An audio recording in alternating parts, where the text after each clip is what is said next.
Halo,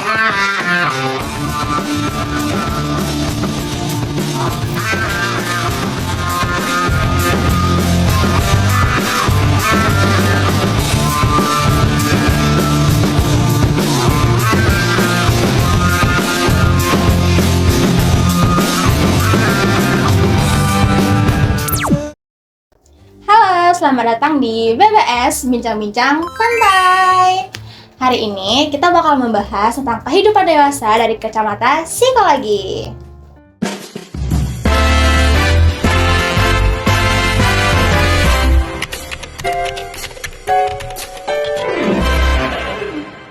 Pernah nggak sih kalian merasa udah berusaha keras untuk dekat sama seseorang tapi tetap ada jarak? Atau mungkin kalian bingung kenapa hubungan kalian bisa retak sama seseorang yang kalian sayangi. Nah, hari ini kita akan bedah itu semua dengan narasumber kita, seorang psikolog dan juga dua tamu istimewa yang akan menceritakan kisah nyata mereka. Let's go! Baik, di sini sudah hadir salah satu narasumber kita dan dua orang tamu. Terima kasih sudah menyempatkan hadir di BBS hari ini. Sebelumnya kita perkenalan dulu, dimulai dari Bapak Akil. Baik, perkenalkan saya Akila Fakradriva sebagai psikolog. Saya Nadia. Saya Rizky. Baik, hari ini kita bakal membahas tentang kehidupan seseorang dewasa dari kacamata psikolog. Mungkin sebelumnya Bapak Akil boleh menjelaskan terlebih dahulu secara singkat bagaimana sih kehidupan dewasa itu dari kacamata psikolog? Nah, jadi hubungan yang dewasa itu nggak cuma bahas tentang romantisme aja, tapi sebagai orang yang dewasa kita juga bahas tentang hubungan yang intim dengan orang lain. Sama yang kayak Erikson bilang, yaitu maksudnya intimacy versus isolation. Iya. Yaitu ketika kita bisa berhasil membangun hubungan yang tulus bersama seseorang, kita jadi bisa lebih mencintai dan berkomitmen dengan orang itu, dan ketika kita gagal, kita jadi menjauh dari lingkungan sosial begitu. Oh, berarti dalam suatu hubungan tuh bukan cuma soal perasaan ya Pak, melainkan juga suatu bagian dari tumbuh kita sebagai manusia. Nah, betul sekali, karena Erikson juga menegaskan kalau hubungan yang intim itu perlu untuk mengenal diri sendiri, karena diri sendiri itu adalah fondasi dari hubungan yang intim gitu. Oh begitu. Nah, setelah mendengar penjelasan singkat dari Bapak Akil, kita di sini ada dua orang tamu nih Pak yang bakal berbagi kisah nyatanya dalam kehidupan dewasa. Mungkin boleh dimulai dari Rizky terlebih dahulu untuk menceritakan apa yang dialaminya. Oke. Saya pernah pacaran 4 tahun dan akhir-akhir ini putus hubungan. Ah gitu. Dalam 4 tahun ini nggak ada pertengkaran, selisih pendapat atau yang lainnya. Kayak hubungan ini mulai lama-lama mudar. Percikan api itu, spark itu nggak ada untuk memicu kembali hubungan itu. Gitu. Nah, dari kasih itu rasanya kayak teman. Kayaknya banyak nih orang yang relate sama kasus Rizky di zaman sekarang ya. Itu gimana Pak? Dalam psikologi itu gimana tuh apa yang dialami sama Rizky? Yang dialami sama Rizky itu jujur banget sangat umum ya. Karena dalam cinta itu ada 3 komponennya. Yaitu yang pertama itu intimacy atau kedekatan hubungan. Iya. Yang kedua itu passionate atau gairah, dan yang ketiga itu komitmen atau mempertahankan hubungan dalam jangka panjang. Nah, cinta yang baik itu adalah cinta yang mengandung ketiga-tiganya, yaitu yang biasa disebut tuh consummate love. Nah, tapi dalam beberapa kasus passionnya ini atau gairahnya ini itu berkurang, sama yang kayak Rizky alami. Nah, kalau yang Rizky alami itu yang passionnya berkurang itu biasanya disebut sama companion love. Berarti kasus seperti saya ini memang wajar ya? Wajar banget Ki. Meski begitu kita tuh nggak boleh langsung selesai aja hubungannya. Karena kita harus bisa komunikasi dengan pasangan supaya gairah ini bisa kembali, bisa melalui quality time atau obrolan-obrolan tentang perasaan, karena ini tentang bagaimana kita tuh mau untuk membangun hubungan lagi gitu. Nah, selain passion yang memudar nih, kira-kira apa aja sih Pak isu-isu yang sering terjadi di zaman sekarang dalam kehidupan dewasa gitu? Nah, yang sering terjadi itu biasanya tuh komunikasi yang destruktif gitu. Contohnya yang kayak dibilang sama Bapak Gottman, Iya. beliau bilang kalau ada 4 pola.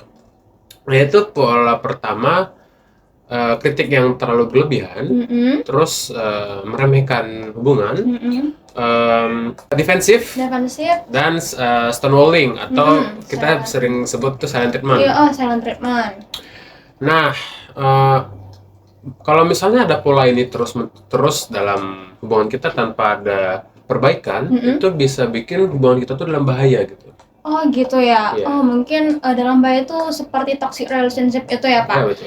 Nah, gimana sih caranya biar orang tuh sadar atau tahu kalau dia tuh sudah berada di dalam toxic relationship itu sendiri? Karena di zaman sekarang mungkin orang-orang tuh banyak yang mungkin menolak untuk sadar atau mungkin belum tahu gitu tanda-tanda apa aja sih yang sudah menandakan kalau dia tuh sudah menjalani hubungan yang toxic gitu. Untuk kita tahu gimana, apakah kita tuh dalam sebuah toxic relationship, itu kita perlu tahu tanda-tandanya. Oh, ada tanda-tandanya berarti ya Pak ya? Ada. Tanda-tandanya itu yang paling umum itu biasanya itu kontrol yang terlalu berlebihan dari pasangan. Oh gitu. Terus ada manipulasi juga.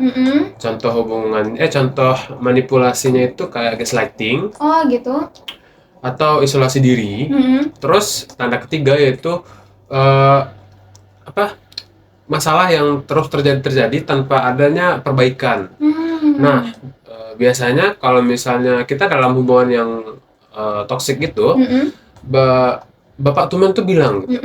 Dia bilang kalau ketika kita dalam hubungan yang toksik, kita tuh bukan kita nggak tahu kita tuh dalam hubungan yang toksik, tapi kita cuma takut untuk sendirian aja. Oh gitu. Ya, jadi kita perlu lihat apakah pasangan kita ini red flag atau enggak dari awal supaya kita nggak terjebak gitu dalam hubungan yang toksik gitu. Oh begitu. Berarti tanda-tanda kayak over controlling gitu ya Pak, sama mungkin gaslighting, sama tanda-tanda lainnya itu sudah menandakan bahwa pasangan kita itu sudah menunjukkan red flag yang bakal mengarah ke toxic relationship gitu ya. Berarti untuk orang-orang yang sudah menemukan tanda-tanda itu pada pasangannya mungkin sudah bisa sadar dan tahu kalau hubungan itu sudah toksik dan bisa keluar dari hubungan itu ya Pak ya. Betul. Nah selanjutnya kita bakal membahas tentang kenapa sih seseorang itu punya rasa kecemasan dalam suatu hubungan, atau mungkin kayak kenapa sih seseorang itu takut untuk menjalin hubungan. Cuma sebelum kita mendengar penjelasan dari Bapak Akil, kita bakal mendengarkan cerita terlebih dahulu dari Nadia. Pada Nadia dipersilahkan. Nah, kalau aku ke pacar aku tuh, semua hal aku cemasin. Contohnya kayak kalau dia lama balas chat, aku tuh langsung overthinking. Aku mikirnya apa dia marah ya atau nggak suka lagi sama aku. Nah, aku tahu itu tuh berlebihan, tapi aku nggak bisa kontrolnya gitu.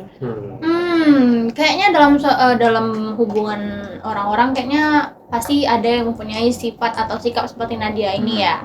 Nah, itu gimana sih Bapak Akil?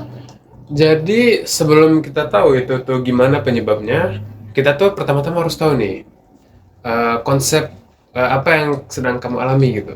Nah, jadi ada penjelasan dari Bapak Bobby itu tentang attachment style, yaitu dimana gimana caranya kita membangun hubungan emosional sama pengasuh kita. Gitu. Ya. Nah, hubungan emosional atau attachment style ini yang dimasukkan ke dalam konsep romantisme oleh Hazan dan Schaeffer. Yaitu gimana caranya ketika kita masih kecil dan hubungan kita dengan pengasuh kita waktu masih kecil itu yang menjadi attachment style kita gitu. Nah, attachment style sendiri itu dibagi dengan 4 jenis. Yang pertama itu secure, atau kita merasa nyaman dengan hubungan kita, merasa nyaman orang lain. Terus anxious, atau kita gugup, kita takut untuk kita cemas lah gitu, kayak yang dirasakan Nadia. Terus avoidant, itu kita itu menghindari keintiman karena kita takut disakiti. Gitu. Terus secure, avoidant, itu kurang lebih gabungan dari avoidant sama anxious, yaitu kita pengen deket tapi kita takut untuk disakiti. Oh begitu. Yeah. Itu bisa berubah nggak ya? Kalau untuk berubahnya untungnya bisa, karena ada konsep yang menjelaskan tentang earned security, yaitu konsep di mana kita itu bisa memperbaiki attachment style kita dengan 3 cara, Oh gitu. yaitu dengan psikoterapi atau bantuan profesional, terus membangun hubungan yang baik dengan sahabat atau teman atau pasangan, dan yang terakhir itu self awareness atau kesadaran diri kita gitu. Oh, ternyata bisa berubah ya. Aku mikirnya selama ini sifat ini bakal tetap banget di aku dan nggak bisa berubah. Oh, untungnya enggak, karena otak kita ini fleksibel, tergantung kita aja nih yang mau proses untuk berubah atau enggak gitu. Oh gitu, berarti attachment style itu bisa berubah dan punya ciri-cirinya masing-masing ya Bapak. Ciri-cirinya. Berarti di dalam setiap hubungan itu setiap orang tuh punya attachment style yang berbeda-beda gitu. Tergantung pola asuhnya. Ah gitu, tergantung pola asuh dari masa kecilnya ya, Ya, yang masa bakal kecilnya. berpengaruh ke masa dewasanya Masa gitu ya. Nah, kalau untuk kasus kayak kesepian itu gimana sih Pak? Dan juga apakah itu memiliki dampak dan apakah ada hubungannya dengan attachment style yang baru saja Bapak jelaskan? Kalau untuk kesepian itu kita harus jelasin dulu nih. Iya. Kesepian itu tuh bukan berarti kita punya banyak teman. Kita punya sedikit teman. Iya. Meskipun kita punya banyak teman, tapi kita nggak ada hubungan yang intim dengan teman-teman itu, kita tetap merasa kesepian. Oh iya. Nah, dan kalau misalnya kesepian ini nih udah parah banget, udah kronis, itu bisa bikin kita depresi, mendapatkan gangguan tidur dan kecemasan. Oh begitu. Kalau misalnya digabungkan dengan attachment style, itu misal contohnya ada orang yang isolasi diri, orang yang insecure, itu biasanya bakalan isolasi diri, karena mereka itu meskipun ada di ruangan yang sama, misal kayak kita ngobrol nih, tapi dia membatasi diri dengan tembok emosional gitu. Oh begitu. Ya, jadi meskipun nggak ada di tempat yang sama, itu mereka susah untuk ditembus tembok emosionalnya. Nah, makanya penting kita untuk mendapatkan earned security, karena ini nggak cuma dipakai di hubungan romantis saja, tapi hubungan-hubungan biasa yang untuk keberlangsungan hidup kita sehari-hari juga dipakai gitu. Oh begitu, berarti rasa kesepian itu memiliki hubungan dengan attachment style itu sendiri ya Pak, dan juga bakal berdampak buruk apabila itu sudah mencapai tahap kesepian yang kronis, begitu ya. Nah, kita udah sampai di penghujung episode kali ini nih. Kita sudah mendengarkan penjelasan dari Bapak Akil soal bagaimana sih kehidupan dewasa dalam kacamata psikologi. Nah, aku ingin berterima kasih kepada Rizky dan Nadia yang sudah meluangkan waktu dan sudah bersedia untuk berbagi cerita pengalamannya di masa-masa dewasa. Ya, sama-sama. Oh, ternyata banyak juga yang relate sama cerita saya, dan terima kasih juga kepada Akil bahwa kasus-kasus seperti saya ini wajar. Iya, dan aku jadi lebih ngerti sama diri aku sendiri. Juga terima kasih banyak kepada Bapak Akil atas penjelasannya. Ya, kepada Bapak Akil yang hari ini sebagai narasumber kita, terima kasih karena sudah meluangkan waktu dan terima kasih sudah bersedia untuk berbagi ilmunya kepada kita semua. Sebelum kita akhir nih Pak, Bapak ada nggak pesan-pesan untuk penonton kita berdasarkan dari apa yang kita diskusikan hari ini? Pesan dan pesan-pesannya mungkin singkat aja ya. Boleh. Jadi seperti yang dibilang sama Erikson tadi, ketika kita mencari hubungan intim yang sehat, kita tuh jangan mencari pasangan yang sempurna, tapi pertama-tama kita harus mengenal diri kita sendiri dulu, supaya nanti ketika kita sudah mengenal diri kita sendiri, itu bisa menjadi fondasi yang kuat di hubungan kita berikutnya gitu. Wah, tepuk tangan dong teman-teman. Terima kasih banyak sekali lagi untuk sesi hari ini. Sampai bertemu di lain waktu dan semoga kita semuanya sehat-sehat. Terima kasih. Terima kasih.